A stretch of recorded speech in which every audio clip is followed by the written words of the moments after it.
Hello, everyone. I'd like to introduce myself and have a short meditation before we begin the panel. So I'm Rosemary Anderson. I'm Professor Emerita now at Sophia University, having just happily retired. And now on my own, being an independent scholar. And the reason I've been asked to facilitate this particular panel is because I have been a researcher for over 40 years. And I began primarily as a quantitative researcher, although even in my dissertation there's a qualitative projective technique that I use. And then in the last 22 years at Sophia University, I have focused primarily on qualitative research with certain scale development procedures as well, and quantitative, but mostly qualitative. So I have the advantage, perhaps, of this historical breadth of being able to bring together qualitative and quantitative research and bring that to the transpersonal movement and to transpersonal research. And it's a great privilege to be here at my very first EUROTAS conference. Over the years, I have wanted to come, but to pick up on what Bernadette was saying earlier, what I have been doing is going to the meetings of the American Psychological Association with diligence. And initially when I would go in the 80s, I felt a bit like an espionage agent, really, because I knew the language of quantitative research, of course, experimental methods, had done it for many years. But my spiritual experience had led me to seeing other dimensions that were potential and fascinating to me, and I wanted to study them. I can remember in the 80s, for example, I was remembering in the break, going to an American Psychological Association.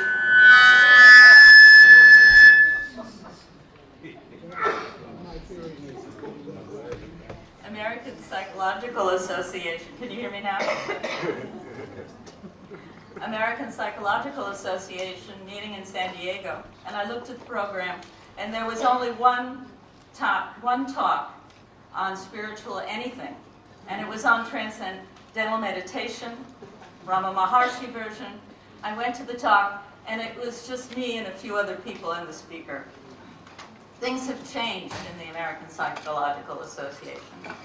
And one of the things is the introduction into Division 5, which is the methodological division of APA.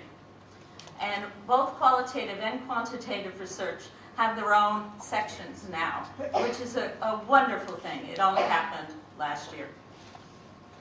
And otherwise, I have authored 3 books on research methods, 2 of which are specifically on transpersonal research methods. So if you're interested in any of those, just go to Amazon and look up my name.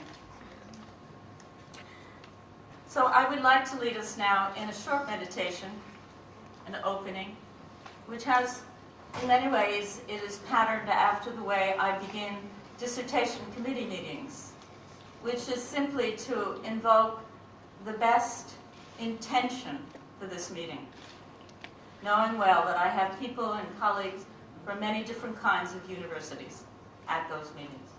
So let us begin meditation.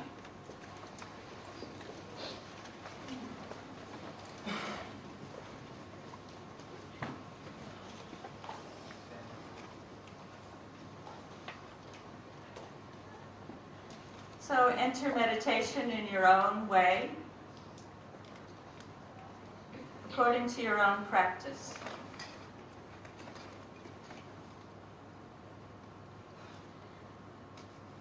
And hereby open the space for us all to engage in dialogue and exchange.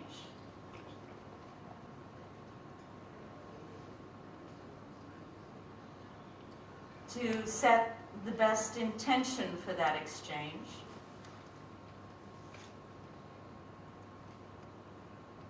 that in maintaining our differences and diversities, we may learn to collaborate better and better, both within the transpersonal communities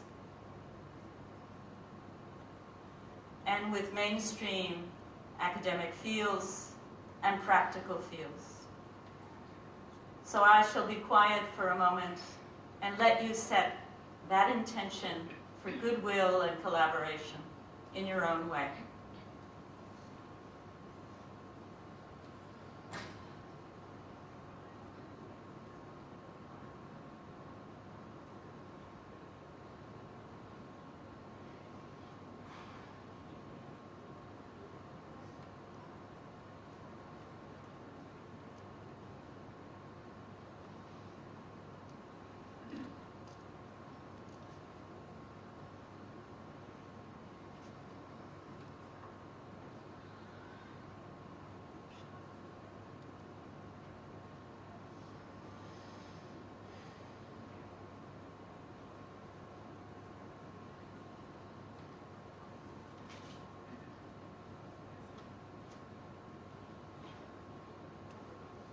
Thank you very much.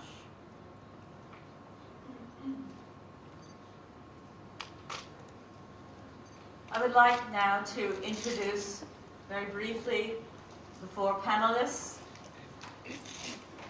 I'll start here with Lindy McMullen, who will speak first.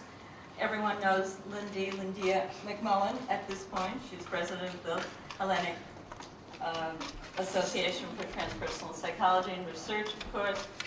All four of our panelists are practicing psychotherapists with a transpersonal orientation.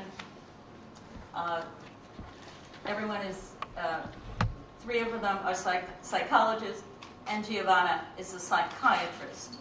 They all have personal practices of their own, and they bring a transpersonal perspective to psychotherapy. So Lindy is from Greece. She teaches mindfulness in local universities and schools, as well as spending a great deal of time organizing this conference. And I hope she gets some rest thereafter. So Regina Hess, let's see, three people over. Regina Hess is our German colleague, and she works in Cologne, okay? And her specialization is in transgenerational and transcultural healing of trauma. And her focus is often on the body because, of course, the body and embodiment is very much a part of the incorporation and healing of trauma. And then Giovanna Calabrese, the second person over, is our Italian colleague, and she works, her day job, so to speak, is as a radiologist, and she works as a psychiatrist in psychotherapeutic modalities using transpersonal techniques. And then we have Rona Newmark at the very end of the table. Rona is associate professor at Stellenbosch University in South Africa, and she incorporates Rowan psychotherapy, hypnotherapy, and subtle energy healing into her therapeutic practice as a psychologist.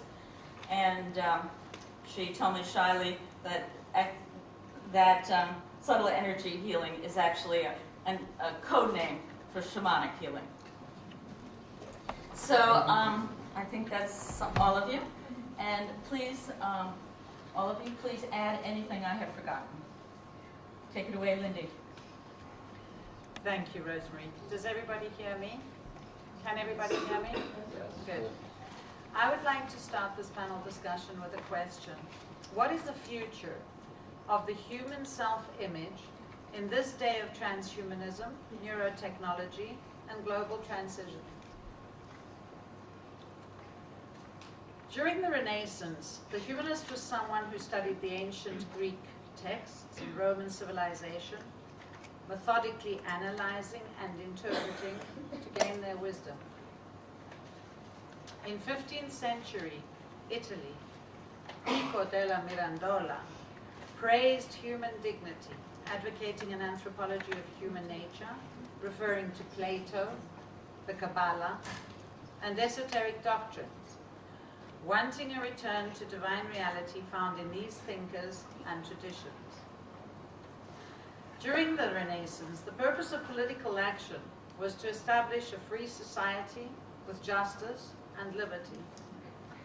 The Enlightenment, the intellectual, psychological, and philosophical movement of the 18th century established a Western identity that has culminated today in an ultra-postmodern society of racial diversity, gender emancipation, and multicultural freedom. However, we can't say that all the progress made was positive. Modern humanism endorses the universality of morality based on the dignity and worth of humanity, thus appealing to universal qualities that incorporate rationality, self-observation, and critique in order to forge a new awareness and critical ability that is oriented towards the common good. The essence of being human must unite the subjective and individual with the objective and universal. And this, I believe, is the challenge facing transpersonal research methodologies today. Technological progress and humanism must form a single identity that is invariably tied to the essence of the human being that originated in the Renaissance and Greek and Roman culture. Applications of neuro and biotechnologies, including biophysical brain research, consciousness studies, and other technologies, some of them assert that the self-aware mind is directly derived from brain function, thus commercializing science, debating and contending the self or I. Thomas Kuhn calls this time of change an epistemic crisis that reduces the human being to the biological. This calls for a deeper commitment to the psychosocial, cultural, and spiritual dimensions of human experience. There is a need to counterbalance and engage the scientific community to deeply question how technologies can become more human rather than humans more technological. Transhumanists hope to open up new avenues of human development by merging man and machine. But we as transpersonal researchers have a duty to protect certain areas of self-perception and to bring balance. Science alone does not have all the answers. It needs to merge and integrate the philosophical, anthropological, sociological, and theological, which includes the spiritual and the religious perspective, balancing reflection in an ethics that develops from the qualitative in combination with the quantitative. Reflective discourse must be ongoing. Perspectives must be broadened, and we need to respond to the strengths and limitations of knowledge if this pathway is to move forward. Research questions and methodologies need to be more diverse, linking the transpersonal to other sciences, raising a different focus that broadens the field in embodied research, bringing about a metamorphosis in transpersonal research.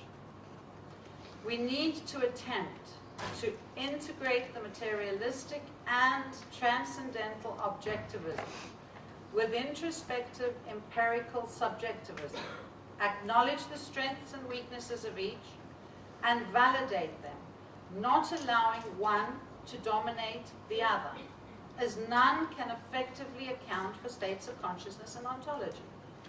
We need to allow each to complement the other as we move through a global renaissance, a metamorphosis that will lead to the disintegration of some systems that no longer serve us, to an integration of spirituality and science, and a paradigm shift that is both critical and humane.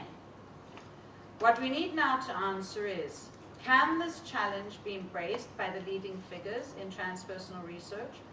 And can we find a way to elicit full acceptance and recognition of transpersonal psychology and psychotherapy in the mainstream educational system of psychologists, therapists, and other areas that can be involved in the transpersonal perspective? the EDTR core team invite you to join us in rising like Poseidon to finally make a stand and bring about a metamorphosis in research, to critically evaluate, to expand views of validity, to promote alternative ways of presenting results, working with data, and complement what is missing in the conventional paradigm so new approaches and theories may naturally and creatively arise. Thank you.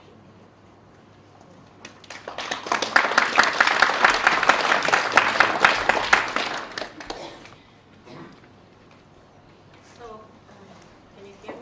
Yeah. Thank you, Lindy, for organizing this conference, and Rosemary for your kind presentation. And I would like to start just right from what Lindy said, that the technologists and scientists have to bring back humanistic values into research and into the field of psychology and medicine.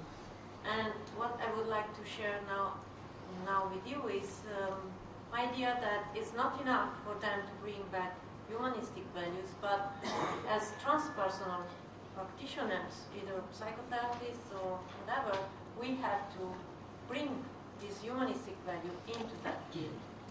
And I would like to speak about two different fields where I think that a metamorphosis is very important. One is therapy.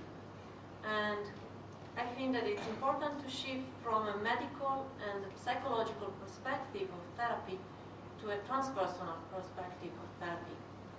I'm a doctor, and I know that for physicians, speaking about therapy is speaking about something that would make the symptoms disappear.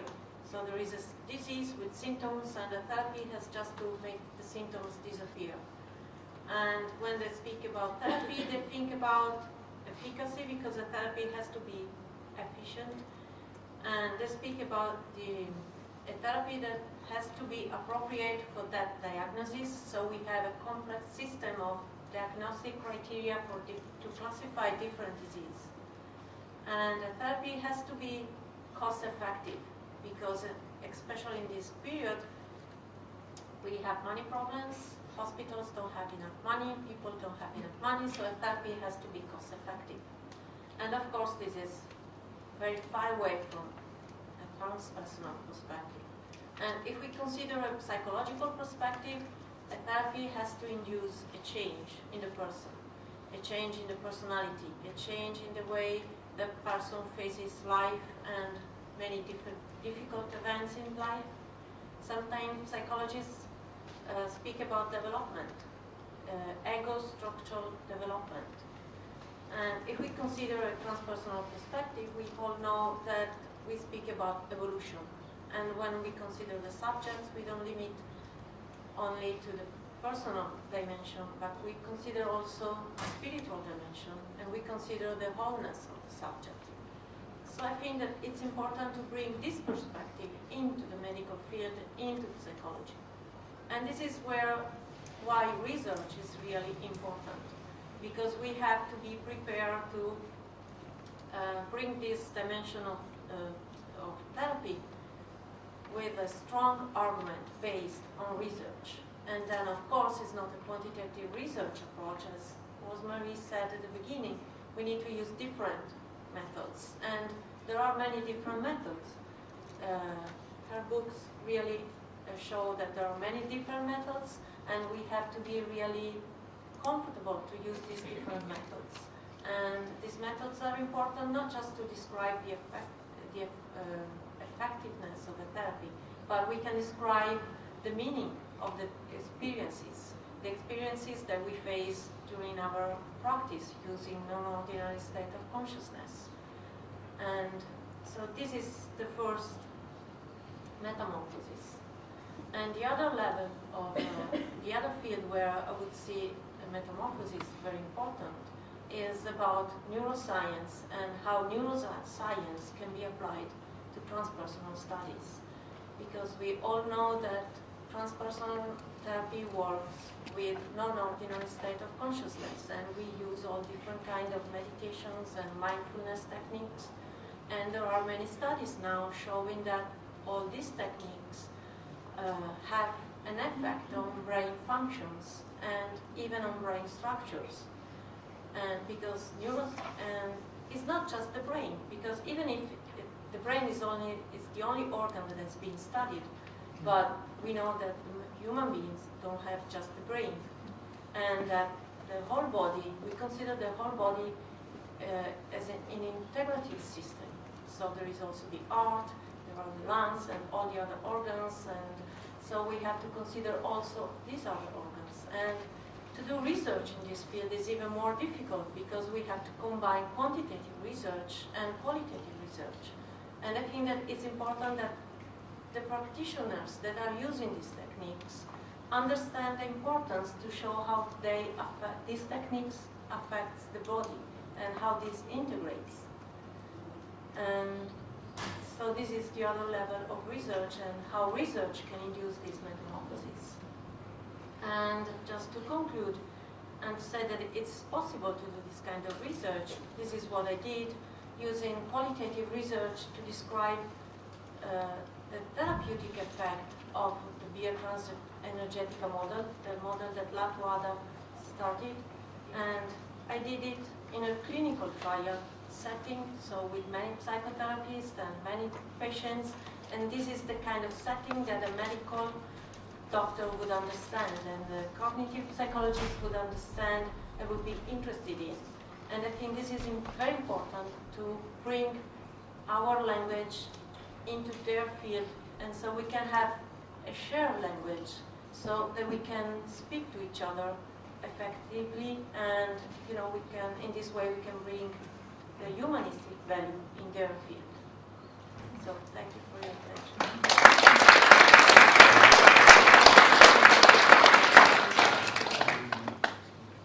Hello everybody, thank you very much for being here, and thanks for the introduction of Rosemary, thanks for the organization of the conference, and thanks to my colleagues being here on the panel with me. I'm Regina from Germany. We cannot hear. So did you hear what I say, or should I repeat? Yes, No. Okay, so I'm a clinical psychologist for more than 20 years, so I worked in mainstream clinical settings and was always kind of at the edge of my colleagues and also of research, evidence-based research. I was always fighting that the body needs to be integrated into practice of therapy and research, and also the acknowledgement of spiritual dimension. So this is kind of my 20 years of work. Then I went through academic metamorphosis, got an additional degree in transpersonal psychology, a PhD at Sophia in US and UK. So finally, nearly everybody was talking about body, mind, spirit unity. Then I thought, oh, finally I have arrived home. Everything will be fine now. But then after some time, I got de-illusionized again, and I thought body, mind, spirit splits again, and also often saw this problem of spiritual bypass. So what is really my research interest coming out of my long practice as psychotherapy therapist is how can we overcome the splits? How can we overcome the splits in practice, but also in research and theory building? And based on my body-oriented work, I would say, or I would plead for that it comes out of the body, it comes out of an embodied experience, and it comes out of embodied research. So the focus of my research and the research platform that I want to build is on the lived experience. It's also what Gentlin called, we need to recomplexify our life world, we need to recomplexify the human experiences, and therefore we need to have in-depth qualitative explorations of the many layers of the experiences. This is my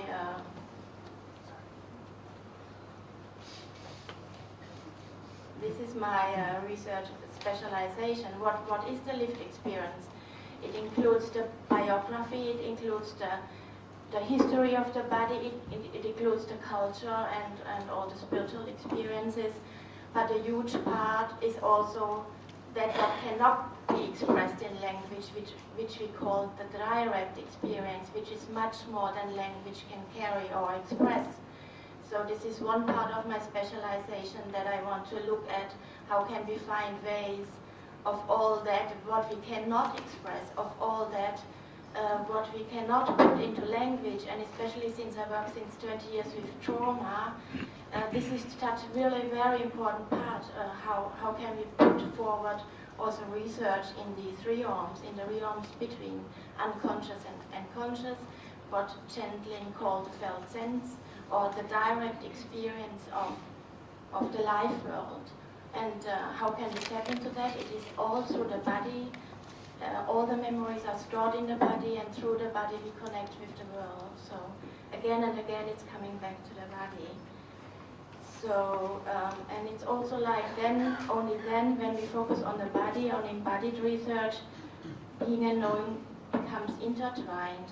And giving you another example for what is direct experience, more than words can say, you can imagine like music. The individual notes would not really say something to you, but only the piece of music will speak to you, and that's what my main interest in research is. How can I explore that? How can we tap into that and bring forth new knowledge and help bring distinctions between experiences, but also how can it inform healing practice?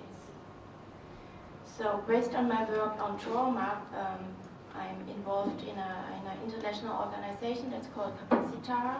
They work around the world with victims of trauma, especially in developing countries, and use a very simple body-mind spirit approach. And I did with them a pilot study in Rwanda with genocide survivors, and after they went through the program, it's a 9-month program where they get psychoeducation about trauma and where they learn the practices, and it's also community-oriented, how they can share it with the families and community. So we collected different data sets, but in one data set we asked them if they can come up or can find a metaphor for their experience of change after the intervention. So we asked them, we gave them some time and gave them time to find a picture or a metaphor or a symbol, or some came up with a prayer also, to express their experience of change after the trauma program. And I just brought a few tasters for you that to express the difference. So, for example, one participant at the end, like a summary, shared, "I feel like a seed now, a bean plant, now growing strong." Or another participant said, "Before I was like a bird, scattered and flitting around. Now I can land on a branch and focus and be peaceful." Another participant shared, "I was like 2 streams of water that now have joined and are flowing together in harmony." Another participant shared, "Before I was undermining myself and lying to myself. Now I can be true to myself and help others." They shared also all kinds of other like prayers and symbols.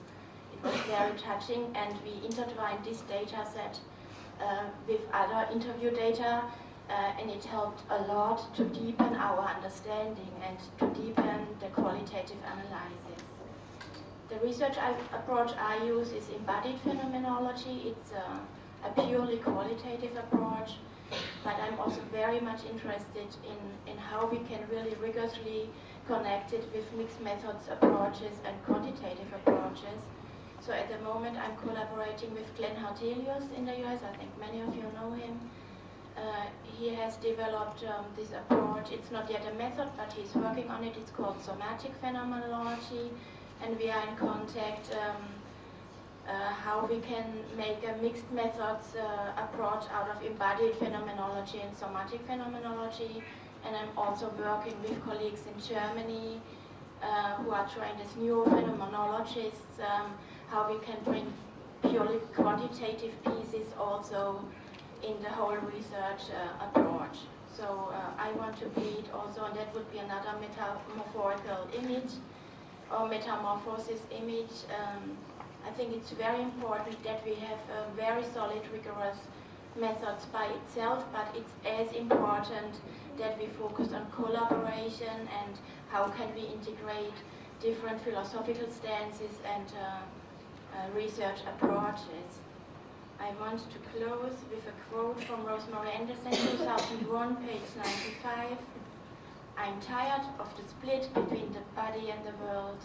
Thank you.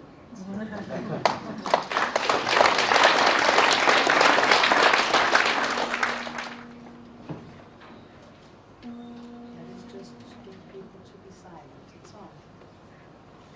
Can you hear me at the back? You didn't switch it on. Not that one next door. Yes. Wrong button. Thank you. Good morning, colleagues and friends, and it's really an honor to be here. Thank you. And thank you that I can participate, and Rosemary for facilitating this.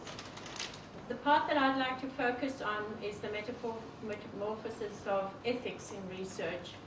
I find in the training of psychotherapists and professionals all over the globe, there's been a lot of emphasis on the scientist practitioner. And that's why we find this to be relevant for any practitioner. Anybody reflecting on their work is actually busy with science and with research. And we want to create the best practice for transpersonal psychology. And therefore, we feel that the ethics involved are extremely important. We know that there are different constructions of reality. And within the transpersonal realm, this can become quite complex.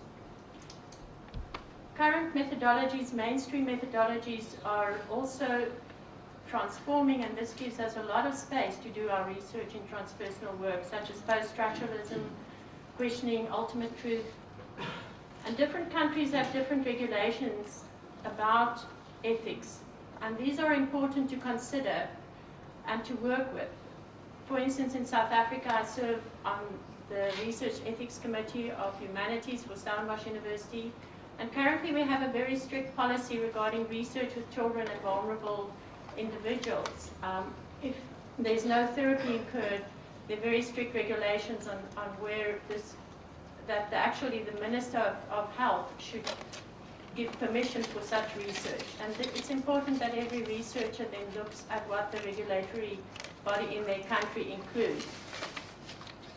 So we find in transpersonal work we have different kinds of ethics, and there are many grey areas.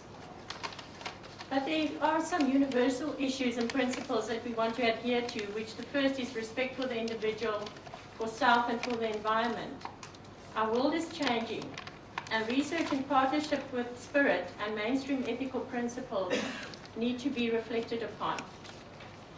If we look at ethics involved in integration of transpersonal work in mainstream clinical practice, we often see conflicts arise in choice of intervention. Mainstream medical or transpersonal choices often have problems in different countries with different types of regulations. And it's not so much whose choice should govern, but what principles should govern or guide the choice. And we need to there also consider what certain statutory bodies require in terms of practice of professionals. Other than ethical practices in research, there are also practices and regulations such as, which Rosemary just mentioned, I sadly said shamanic healing. In our country, the training, when we did our professional training internationally, our statutory body for professional psychologists said they will only acknowledge the training if we call it subtle energy healing, and it was registered as such, and they were comfortable with that. Although they knew it's shamanic healing, they wanted it registered as subtle energy. And those are things we need to adhere to, otherwise we cannot practice within our licenses and within specific categories. Previously we had authoritarian models, and that varies again between countries. Doctors know best, and this has shifted. The paternalistic notion has prevented many patients to access alternative modalities, and there's now more openness in certain contexts. For instance, in South Africa, we've opened spaces where our traditional healers, which that is a picture of, may now circumcise. We have practices in initiation where youth are initiated into manhood and they are circumcised, and many youth died because of infection. Now we have a collaboration between mainstream medical practices where mainstream medical doctors are allowed to be present during these circumcisions to prevent infection. And these are types of spaces that we can help co-create across the globe so that we have this interaction and collaboration. Because the primary aim of ethics is we do not want to do harm. That should always be a principle practiced in, and this has played an important part in all research.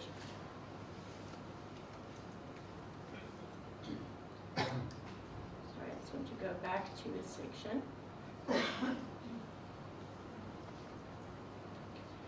So if we then see the shifts between science, we see that scientists are now creating what we call in community work, we call Society Speaks Back to Post-Academic Science, and we're creating socially robust research. It's also called the triple helix, where we have a collective public space of problem formulation.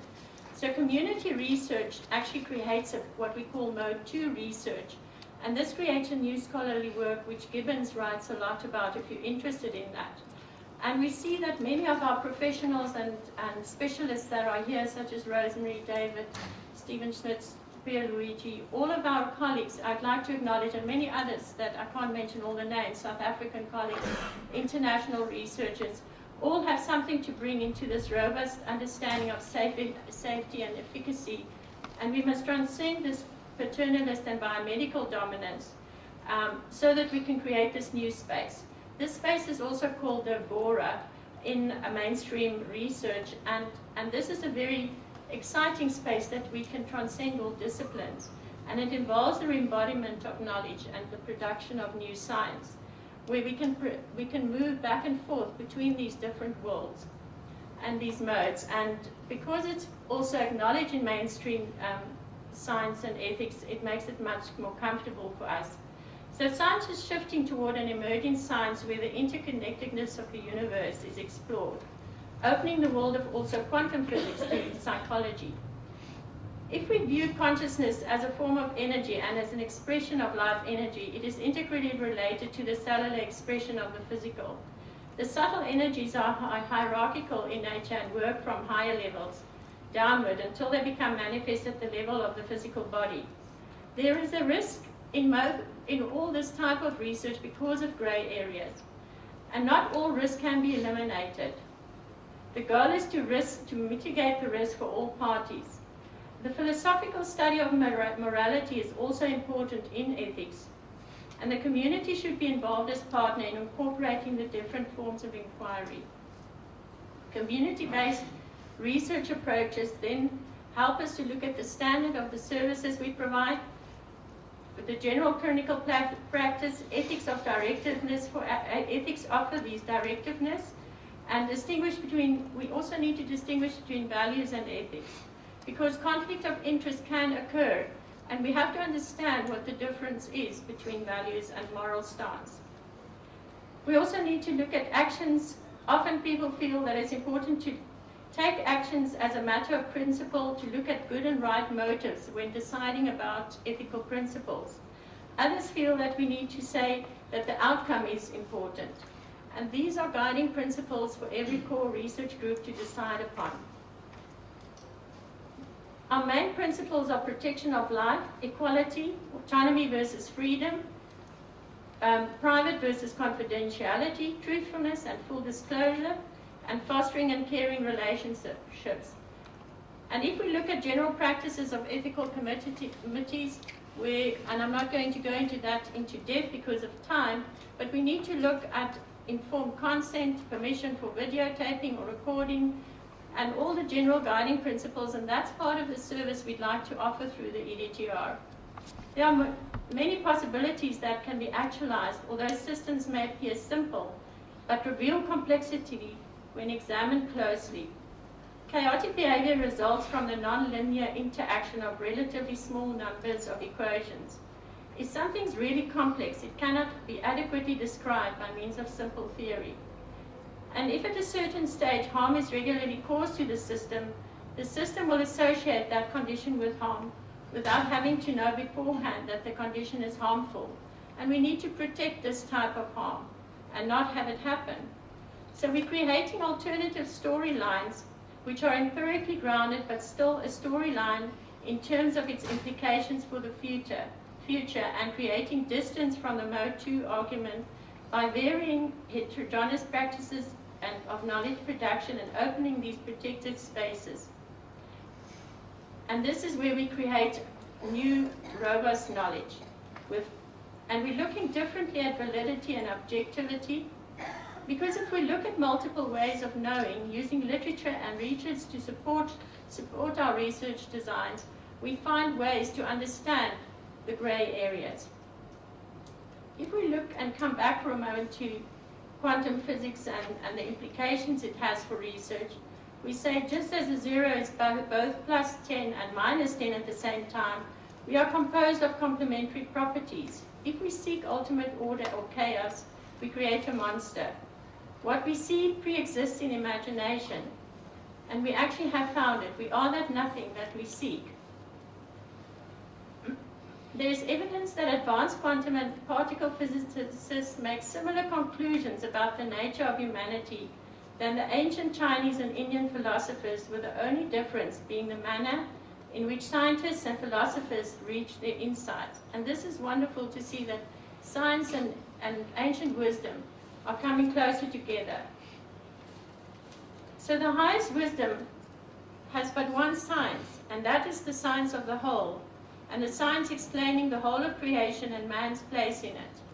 And what we'd like to offer for you from this conference is that we're creating an ethical committee and a network of support for research so that ethical practices can actually be applied. And we'd also like to invite researchers, independent researchers, to join us so that we have a transdisciplinary and integrative group joining us at EDTR. Thank you.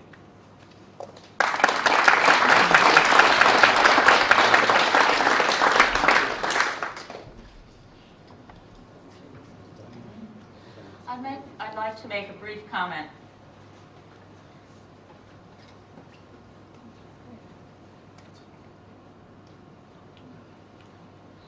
I'd like to make a brief comment, given the length of time I've done both qualitative and quantitative research, that we have a tendency to talk about them as if they were different and polarized in some way.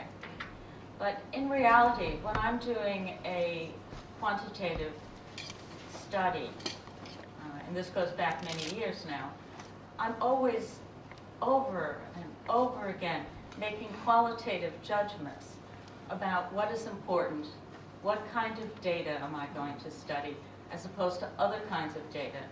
Which participants are more important for this particular phenomena to study? What kind of assessments I want to select. All of those are qualitative judgments about what I, as the individual researcher, is considering important, and other things not as important to that particular study. These are qualitative judgments applied to quantitative research. And when I'm analyzing quantitative data, the same thing is the case. I've done a lot of very complicated statistical procedures over time. And when I'm analyzing those procedures, there certainly are norms about what is important and statistical significance and all that sort of thing, and those are extremely important. Yet, when I am analyzing a very complex set of data, I know that even 40 years ago, they would be so complicated, I would print them out on the computer in these large pieces of printouts, and I didn't understand them for a week or two, and I would post them up on my wall in my office. And I would walk by them, and when I'm waiting for somebody to come, like, students waiting for an appointment as a professor, I'd be waiting for them. I would kind of stare at these printouts of statistical relationships, or arrays as they're often called. And after a while, they started to make sense to me. Those are qualitative judgments about what's important and what isn't.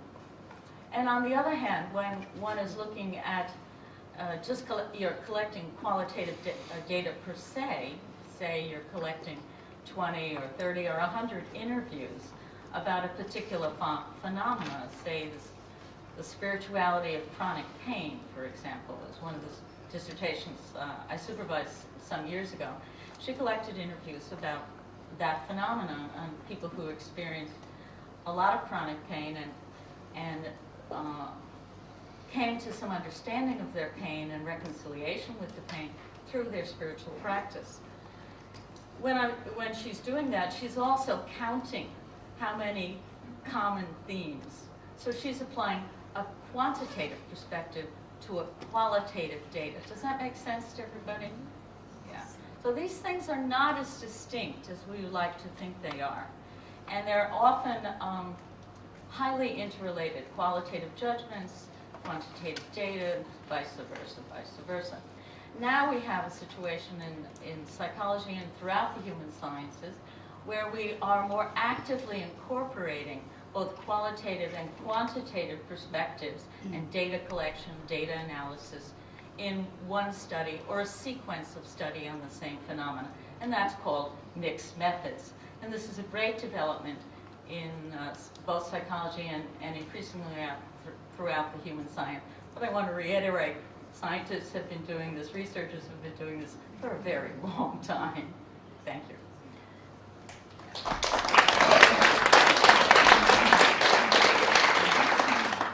Now I'm going to switch to the role as the focalizer or facilitator and invite the audience and the panelists to engage in conversation and about research explicitly, if you will, and if you want, your own research projects or things you would like to, research projects that you would like to see done in the context of transpersonal psychology or relationships with other fields.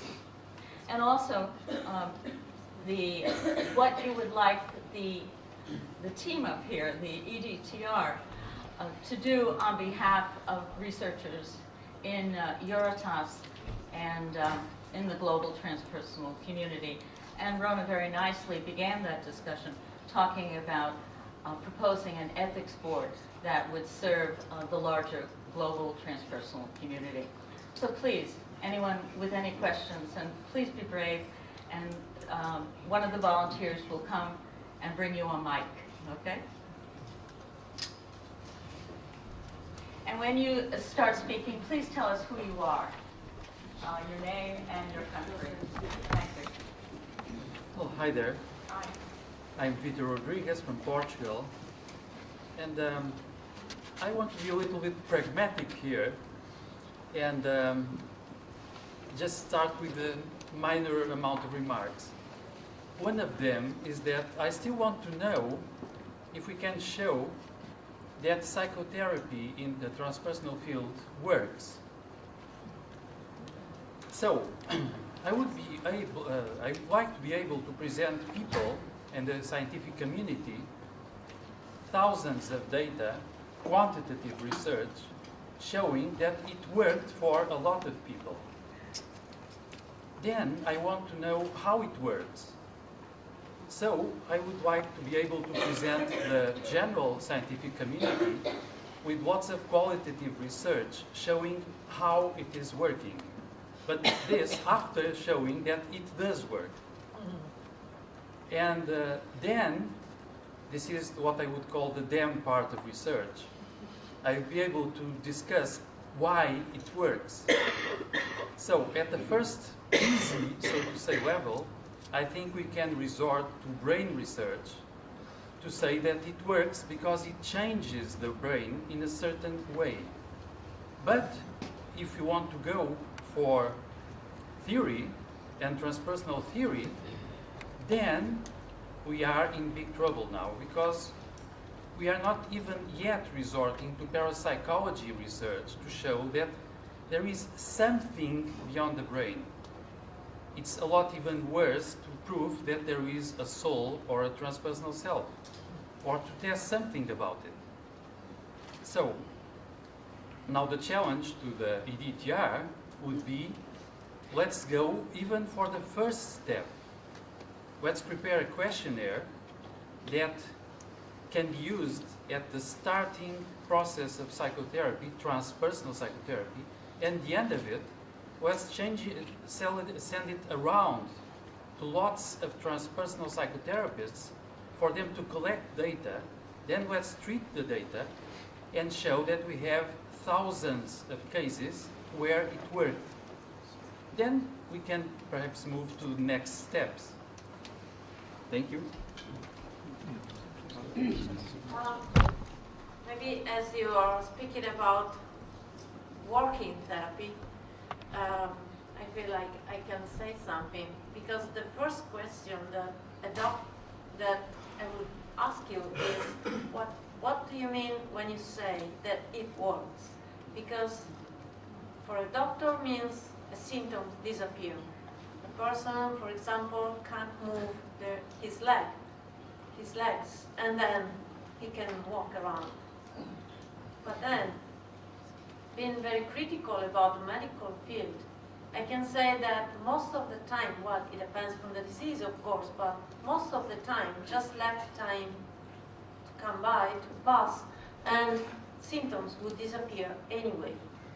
The thing is that many times, people don't have the time to wait because they have to go back to work, they have to be efficient. So, for example, for headaches, you have all sorts of medicines. Many times they don't work right away, so the neurologist would say to the patient, you have to keep them at least for a short amount of weeks before they start to work. And then only after, if they keep not working, we'll change the drugs. But many times the headache will disappear anyway. So when you say it works, you have to describe first what do you mean it works. It's just the symptoms that disappear or something changed in the person? Because as Rosemary was saying, for pain control, you can have, for example, a spiritual practice that would help the person to control the pain. It doesn't mean that the pain disappears. It's just that the person gives less attention, less meaning to that pain, or a different meaning to the pain. So in this case, we can say it works, but it didn't work because the pain disappeared like a drug would do. So first of all, this is why it's important first to describe a therapeutic tool, to see, to describe how it works, and then you can say it works really. Because many times what the doctor would say, okay, let's try that method against placebo, and then, or against an effective drug, because for ethical reasons, you can't avoid, the patient to take the drug if the drug is already known to be effective.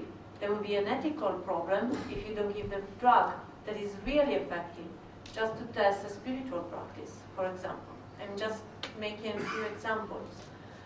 So research is important also, the qualitative aspect, and as Rosemary was saying, it's not just one or the other, because first we have to really ask ourselves about the practice. What is the practice doing? And how I am using the practice, because this is the other important thing. It's not just the practice itself, it's the field that we create with the patient, between the psychotherapist or the therapist in general, can be also a shaman, and the subject. So there are many things to be considered first, and then to describe the practice, and only after that we can compare the practice and then other things to work. I don't know if this answers somehow your question. Rona would like to speak. I'd just like to thank you for your input. I think it's really, I think that touches on work that we agree is extremely important. And we'd certainly like to continue the discussion. I think a lot of what we're opening today would be discussions and topics that will be continual conversations. And I think what's really important for us is with looking at transpersonal practices, if we look at the literature, for instance, it might seem that I'm deviating, but it's just something that I'd like us to bear in mind is there's a lot of research showing like Underhill in 1955 showing that if you look at the profile of a schizophrenic personality, and if you look at the profile of an enlightened person, it looks very similar. So there's a very fine line between being crazy and enlightened, if I can put it bluntly. And Heidegger and many of our great teachers, Jung, Nietzsche, all explain where they had this struggle of, and these are the ethics in these explorations of using certain practices, knowing, because certain transpersonal practices are also risky for certain vulnerable clients. One must be very careful. Clinical hypnotherapy cannot be used with any client, or certain spiritual energetic work, because it will put the client at risk and push them over an edge, which is a high risk. And so I think your question is incredibly important of what works and also what is safe. So we'd love to explore that further with you and other colleagues who, so that we can describe methodologies, test them in a safe way, and to say out there, this type of methodology or practice is safe for this type of population. That's just on the sideline. Thank you. I saw a question over there. I just wanted to answer the second question of Vitor, the pragmatic side of if we could, as EDTR, could develop like a questionnaire or something. Joanna and I are already working on that. It means it's really in a very preliminary state, but I want to utilize. Can you hear me? I want to utilize this panel also to ask for your help, because we cannot do it without you. We need a community where we can gather data. So Joanna and I had already this idea that we would like to explore within EUROTAS and international transpersonal communities, transpersonal modalities, and in descriptive ways to find out more how they work, why they work. So thank you, Vitor, for that also. The first hand I saw was right back there. Pierre Luigi. Luigi Lattuara from Milano. I think that we forgot the question, my dear Victor. Who wants to demonstrate that something works? I am not at all interested in demonstrating that what I do works, but I am interested to see that what I am doing works, and to let the other know, that the other see if what I am doing works. That is, if I have closed the eyes, but what I have to do, but it's work to do this. If I open my eyes, I see where I am, and I see what I have to do. I want to say that we have to work, for me, on state of consciousness of the researcher, and to say and work on attention. I am speaking about second attention, like Castaneda said. If we enter in second attention, we see. If we open the eyes, we see what is happening. When you are doing love, making love, you know if you work or not. You cannot demonstrate that work. What I did to, you know. So I think you have to work on attention. We worked first the creation. They worked with nomination, not to nominate and create the world. And then was the miseration, Pythagoras and then. And then was with enumeration. Then was miseration with Galileo and so on. The qualitative and quantitative, you want to misurate the experience. But I think you have to work on attention. If we demonstrate that there is two attention, at least, that is two states of consciousness, the dual mind and unitive mind, and we demonstrate that in unitive mind you can see what is happening, and there are different, very different phenomenology that we can demonstrate that you are in the dual mind, you are in unitive mind, you are with closed eyes, we are with organized. We demonstrate this and we work with who is experiencing the experience, who is researching. We do a very big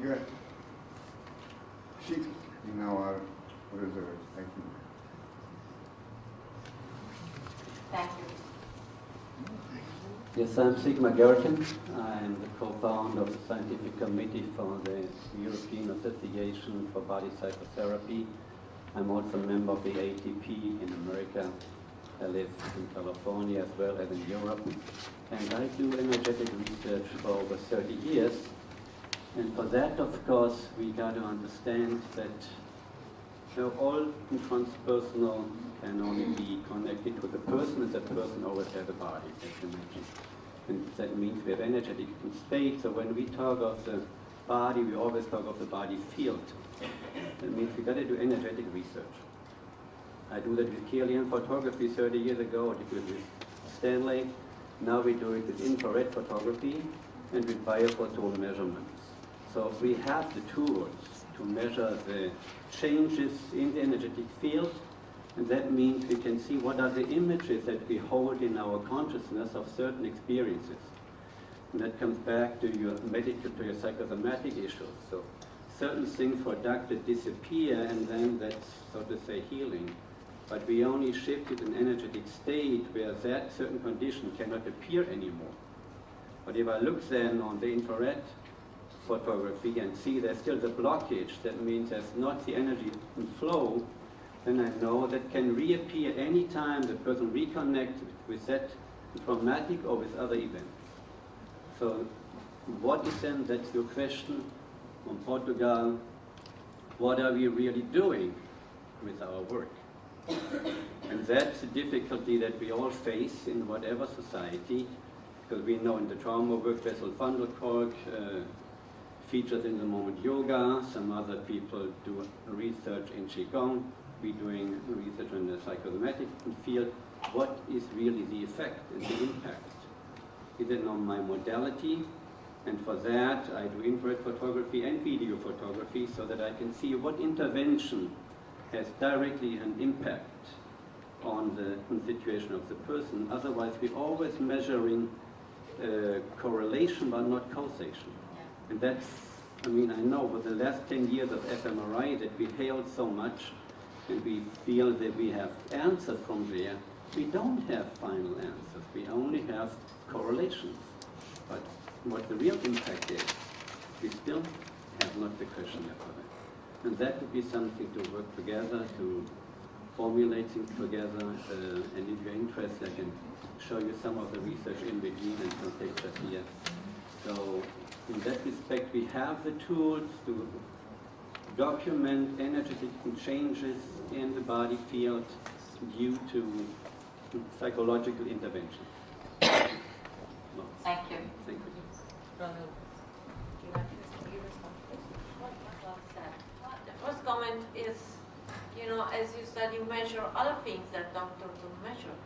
And of course, from philosophy of science, we know that, you know, we can know only something that we are looking for. Even in my radiology practice, I know that I will see a sign on the MR image only if I'm looking for that sign. If I'm not looking for a fracture, I won't see that fracture.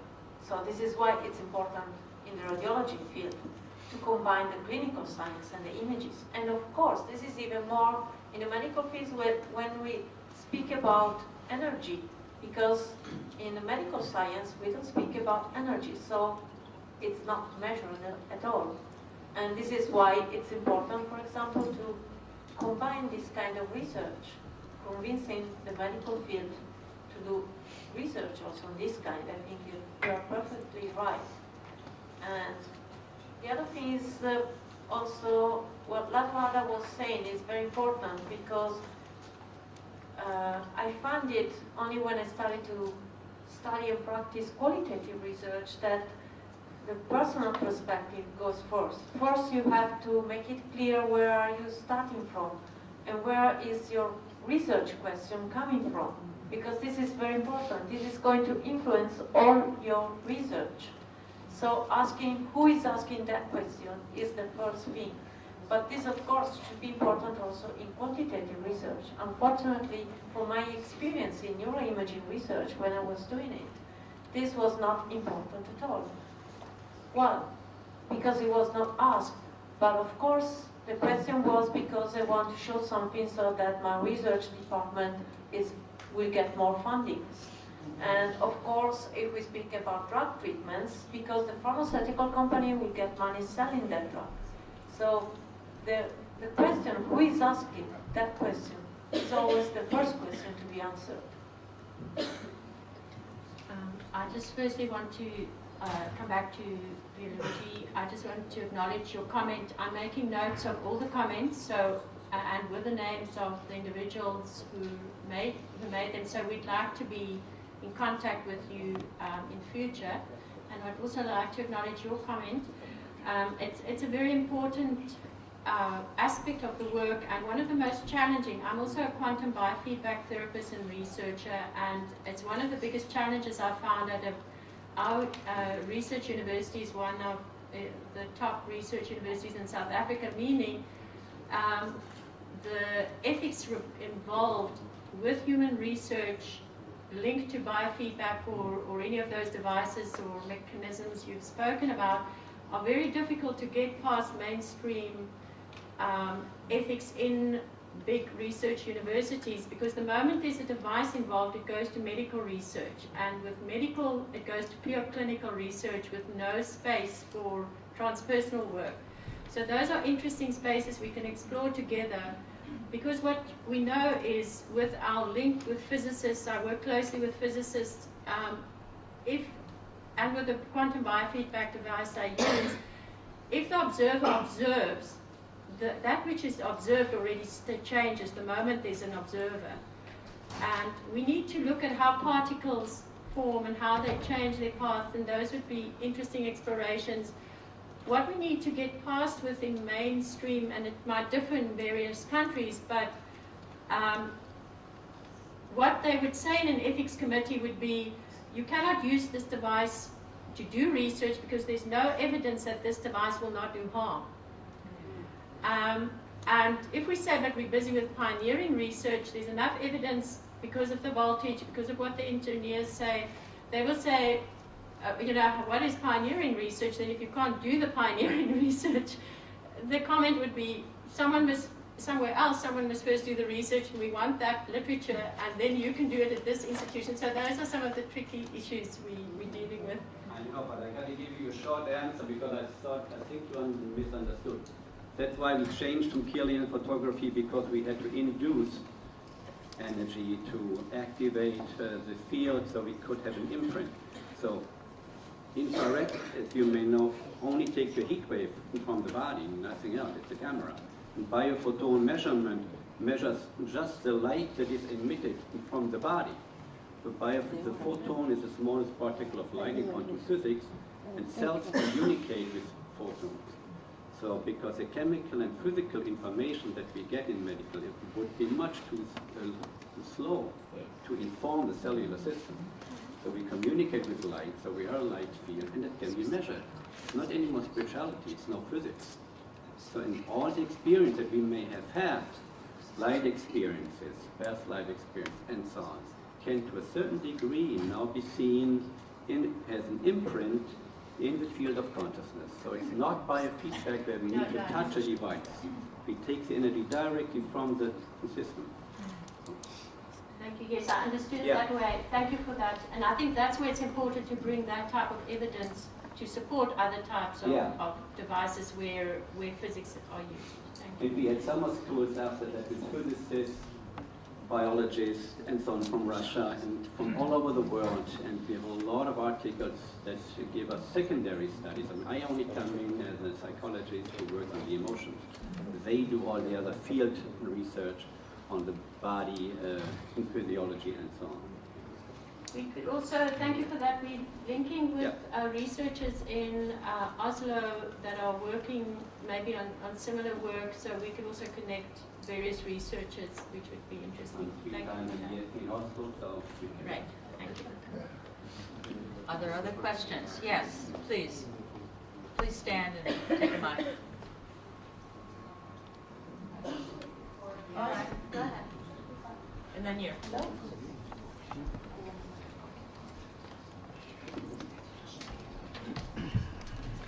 Yeah. Hi. My name is Elena Junta. I'm from Greece, and I really like this conversation, and I would like to express a problem that occurred like 2 days ago. So I would like to share that with you. I'm doing a PhD at the University of Athens in mass media. My subject is really mainstream. It's conflict resolution through photography. But I have a really transpersonal perspective on things in my life in general. So I did it all in a transpersonal way. And the problem is that they rejected it again. Like I wrote it last year, 1 year ago, and I had to rewrite it and give it back now. And like I'm facing this big giant of the educational system, which is like, I don't know what to do. Like, I'm alone in this, and I'm asking for help. That's all. And I'm really in a really hard situation because there is also a money fine involved of 40,000 euros that I'm threatened with, and I don't know what to do. And I just ask if there is a support group or someone that can help, like in academia, for people that are messing with this. Thank you so much. Yes, I think that this is exceptionally important what you brought up, Elena, because this is exactly what I mentioned from the beginning. Although we are all involved in research, we do face on a daily basis, us who are doing PhDs, this problem with mainstream education. And there needs to be a support group, and we need, I think, to do definitely something about it. This, I think, is the part of where we play a role in the disintegration of certain old systems, but we cannot do it alone. It has to be done in a supportive way with a very solid background, because this needs to be addressed, and it is something that is happening everywhere. There is a resistance to change in the old system, and it's understandable because there is a lot of fear towards change. And in this fear is also the aspect of these people not wanting to embrace, because if they need to incorporate the transpersonal aspects in, they themselves have to join in and know what it is all about. So I think that we do have to acknowledge that there is a great problem there, but at the same time we need to join forces and try to find solutions for this. And a counselor in biotransenergetic, and I'd like to thank you very much for your work, and also Elena for her experience, because it's really connected with my experience in the university with anthropology and the work that I did through the years. Specifically, I tried to connect the anthropological perspective to biotransenergetic first. Then I worked on entheogenic and psychedelics state of consciousness. And at the end, I tried to put together these two experiences and academic perspective in my life. So what I would like to say that is very important for me, that has a transpersonal approach to research, is that we really have the techniques, tools, and perspectives to enrich our disciplines.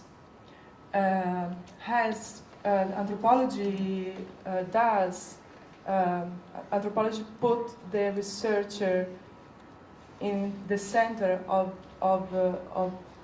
the collecting of the data, because of the participant observation, the participation, and the dialogue between objective and subjective aspects. And for me, it was really important in my life to, and for my professional research, to have my transpersonal tools to use during the anthropological research as a way to face the same difficulties and at the same time to deepen the possibility to get the data that was being in the middle of the community, being with the people, talking about affect and love and forgiveness and peace, and we were praying together. And so as transpersonal can enrich anthropology, I think that anthropology has the discipline that studies this altered state of consciousness as the historical and cultural knowledge that anthropology produces can enrich the transpersonal psychology to have the historical and cultural data. And for example, also to open, as Rona said, to open the possibility to dialogue with other cultures in a transpersonal way, to understand like what is the perspective of the medical anthropology, the ethnopsychology, to enrich the meanings.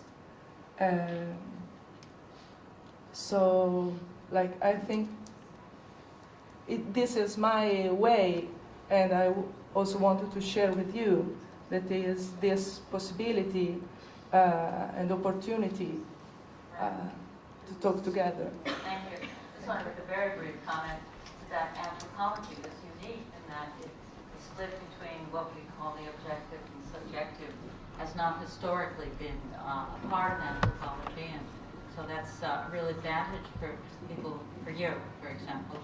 And the other field, at least in the United States, that hasn't had this distinction is the field of nursing. Field of nursing, not medical doctors, but medicine, but nursing itself. And the innovations in the field of nursing science, as it's called, are really quite extraordinary for that reason. Last line question. Thank you. I wanted to comment on what you were saying, and it also relates there as well. I have been a professor of transpersonal psychology at a mainstream university in the UK. And obviously I feel for what you were saying. I mean, I can hear the emotion in the way you expressed it, and I hope you find a good way forward. It's a very important issue that is raised, and I think it goes to the heart of what this session is about. And it's a large issue, and I'm wondering exactly the best way to approach it. But being that I have occupied the position, and I still am guiding PhD students in these areas, I would say that I don't think the barriers are as high as sometimes we think that they are. Now, I can't talk about your particular experience, and I don't know the situation in Greece, so I'm not challenging what you're saying, obviously. But there really have been very major shifts in the world of culture, at a societal level, and the truth is that the universities, where we would like to think that they're at the forefront of change, in my experience, they're often holding up the rear. But there has been change, And as I say, in my experience, and if anyone's interested to make contact, you know, I have been able to see students in transpersonal psychological areas through successfully. And I sometimes think, and I hope this wouldn't be taken the wrong way, but I sometimes think that there's an issue on this side as well, this side being the transpersonal.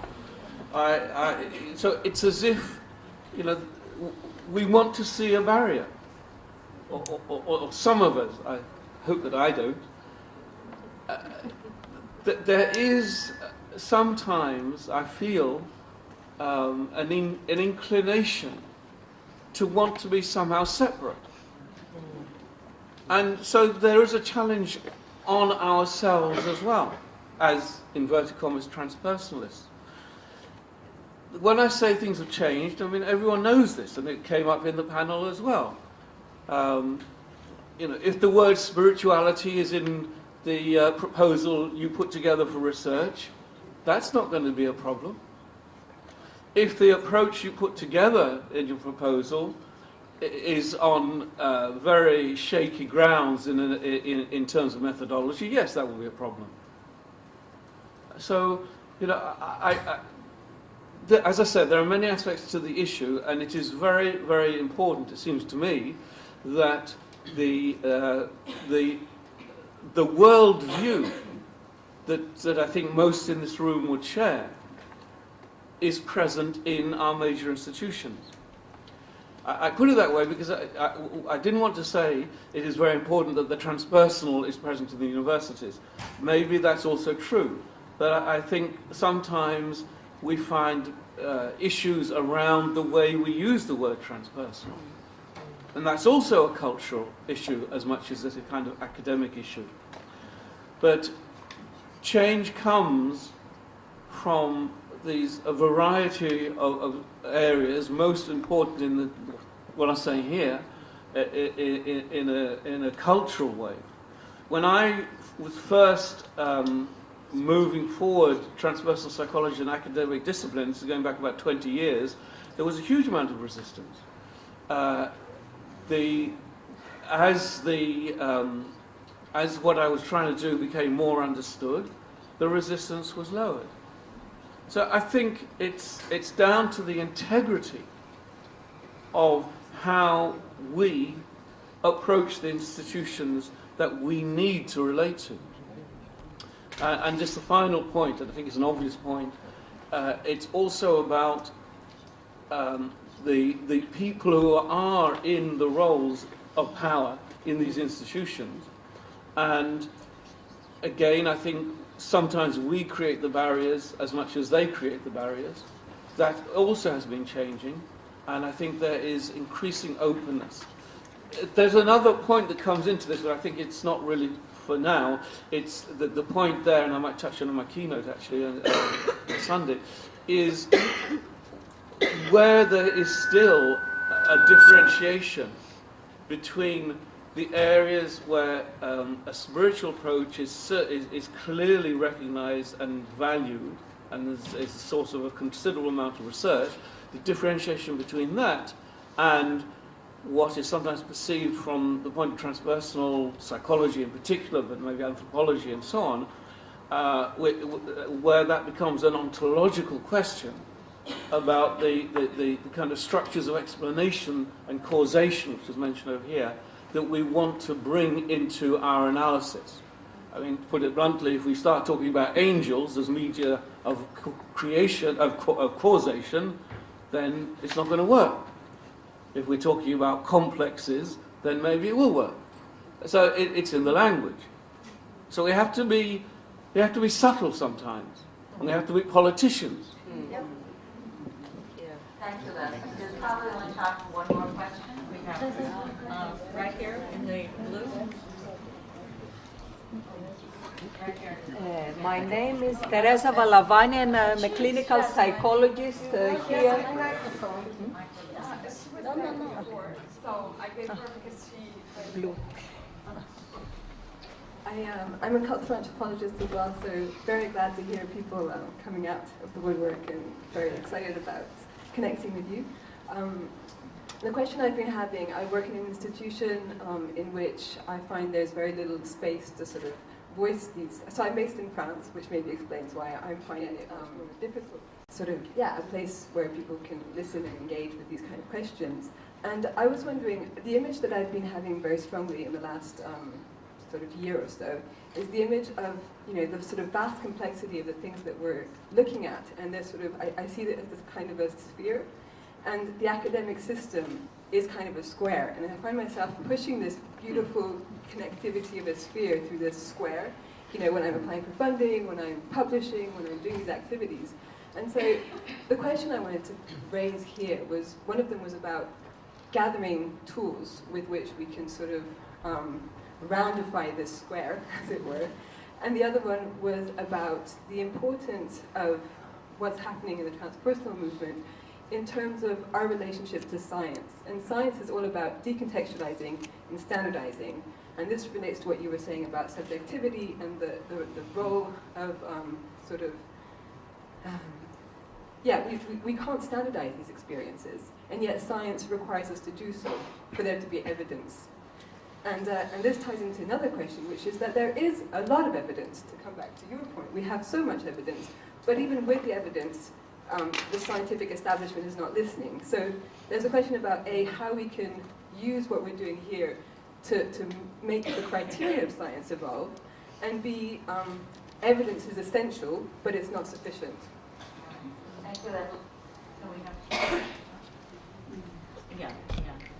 Please, would you hand the microphone to the woman here in the blue, please? The last question. Thank you. Thank you. My English is not so well, but I will try. It's third language for me. My name is Teresa Balavani, and I'm a clinical psychologist. I'm writing and I'm painting also, and I live here on Crete, in Heraklion of Crete. I was doing all of these years transpersonal psychology without knowing that. My diploma is about soul and death in the ancient Greeks. But I have studied in a university in Germany, in Leipzig, where what I have learned, it was a psychology without soul anymore, without any kind of soul. So I tried to put a little bit soul through my diploma work. I hear the agony here all the time about things that bring in my mind the witches and the time that they put the new old ideas of women or wise men in the fire. And of course, when we try to be against a system that rationalized everything, we are enemies, and we have to know that. And it is not possible to try with one foot to be revolutionary in ideas, and with the other foot to be good children of the system. It is a fight. It is a very old fight. It is darkness with light. And if we belong to light, then we have to know that it is going to be blood in this battle. But the problem for me is that if one day, I don't know when, the light comes in the top and is the system, then how much light is going to remain? That's a big problem for humanity. Yeah. No? Thank you very much. I don't think we can respond to that all right now, but thank you very much. And we will take it up in private conversations during the conference, and I look forward to talking to you. I have one announcement. There will be a transpersonal research colloquium outside of Milan, about 2 hours from Milan, on May 8th through the 10th.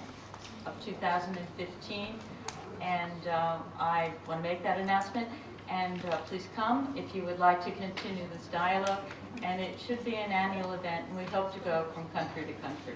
Thank you very much.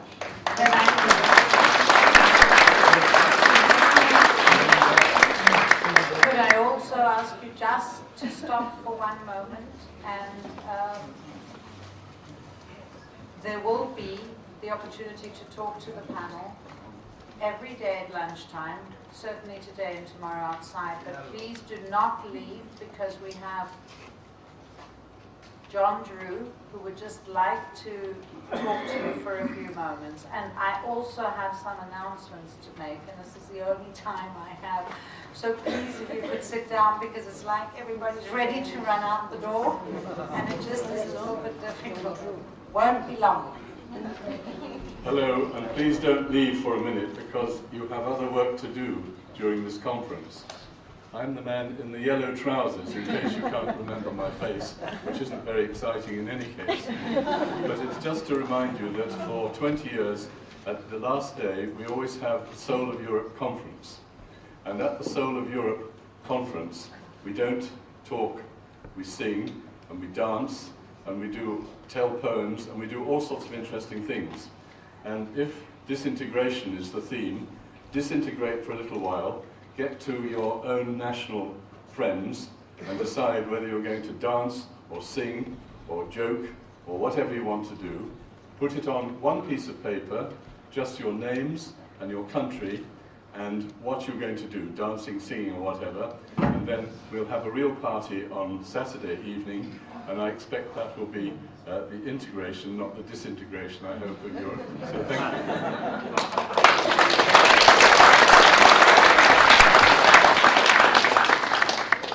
Thank you, John. I just would like to clarify about this evening's program. If you look at your program, you will see that there are 2 lectures occurring during the time period of 7 to 8:30. These lectures and the presentations that take place, they don't really have anything to do with each other. Just in order to facilitate more speakers, we put them together, which means that if you follow and you go into a presentation at 7 o'clock, this is something that you will need to follow right through until 8:30. You can't change in between. And there will be 2 speakers that perhaps have nothing to do with each other at all, and most of them don't, but it will just be one lecture after another for this evening's program. And after that you have time to have dinner, and then we have the wonderful Cretan dancers that will be dancing out near the Dionysus Cafe. So once again, just a quick reminder that we have lyre in the morning, tomorrow morning between 8:45 and 9. The lyre player will be playing. And now you have your lunch break until 2 o'clock when we start the first set of workshops. They go today from 2 to 4.